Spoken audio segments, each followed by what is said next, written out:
Hi, this is Ben Ivey, the Fulfillment Artist, and in this video, I'm going to teach you how to make change stick. Tony Robbins, the 7 Master Steps. Right, so when I was looking into how to make change stick with people, how can you make people permanently shift? I was looking into, so many different techniques, right? And people all over say, oh, I'm the best, I can do this, and there's a lot of waffle out there, but there's some people that know their shit. Tony knows his shit. Like, even if you may not resonate with the guy, you've got to give him credit. He's been doing it for over 3 decades. He's worked with, Gandhi, Mother Teresa, presidents, Bill, like just everyone. Okay, so if you want to be able to change, working with Tony is the best thing. So when I was learning under him, he was teaching us this thing called the 7 Master Steps.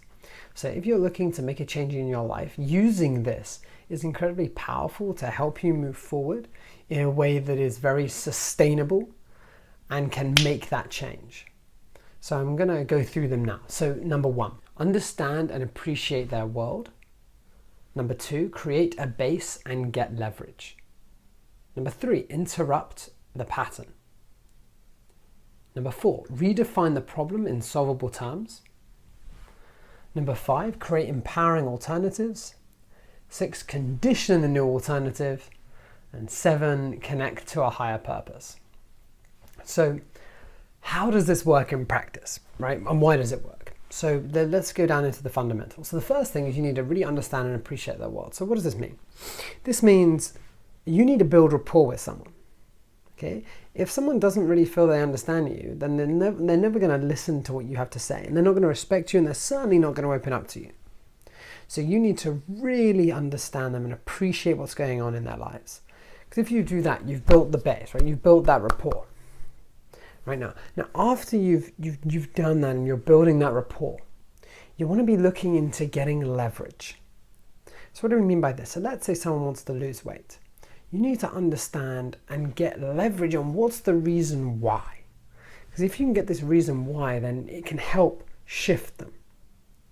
Okay, it can help shift them in a way that is, truly powerful for them. Right, truly sensational. So if you can get that leverage, then that's going to really help them move forward in a way that's much more sustainable. The next thing you need to do is interrupt the pattern. So you've got this leverage, but they're stuck in this old habitual pattern. So there's different things you can do, right, to interrupt it.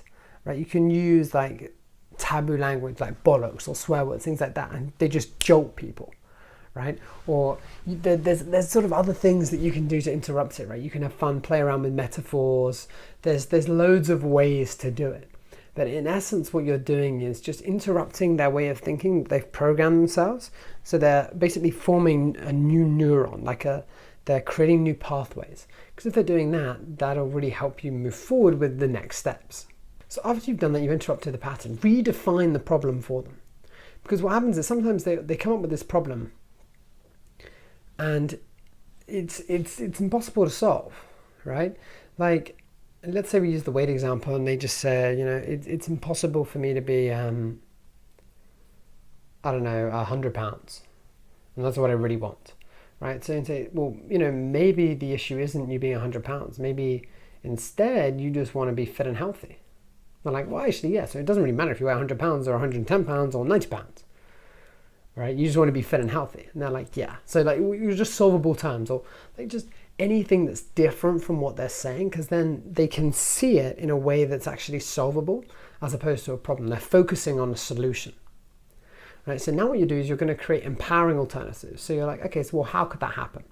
And you look into the ways of, okay, so what are some of the ways you can do that? And they start to structure and think, well, I could do this, I could do this, I could do this, I could do this, right? And then after you've done that, you're going to condition it. Okay, well, what would happen if you fell off track? And they say, oh, well, I'd do this. And then you condition it in a different way. And okay, so, you were being this person before, who are you being now? Right? And you're conditioning their mind to think in this solution-orientated way where they're thinking about something very new. And then you're going to basically link it to an empowering environment or to have a higher purpose, right? Well, whatever it is, so they're contributing on a higher level. So, who are you going to inspire whilst you're doing this? Who's going to be proud of you? Link it to their kids, link it to their family. And then you're really solidifying it. Now, this system, you don't have to follow it in the exact order, But in essence, like, you may jump around a little bit, but if you look at any of the sort of powerful interventions that Tony does, or the way in which it goes about, he's really looking into these steps in slightly different ways, right? There's billions of ways to meet these steps, but you can start seeing it happen. So when you're working with people, or if you want to create this change for yourself, go through the steps with the issue that you're making to really start moving forward and create that permanent shift. Now, whilst we're on this, what I've learned is that this is a fantastic way to create that shift, but it's got to be followed by systems and rituals to keep people on track. Because as a wise man once said, successful people aren't the people that stay on track all the time, as that is impossible. But they are the people that get back on track the fastest. So we need to create systems and rituals in order to create this shift for yourself. Because if you're watching this video, right, you're not having an intervention and things like that. So after you do this and you get that leverage and we link it to a higher purpose, you've now got to get systems in place to keep you on track. And if you fall off track, to help you get back on track the fastest. Because otherwise you may get disheartened, you may fall back into old habits. So by conditioning it, by moving it forward, by giving yourself that belief, it'll help you create that permanent shift where you can constantly then improve. So I would look at Tony's 7 master steps as the first push. And for some things, it breaks through completely.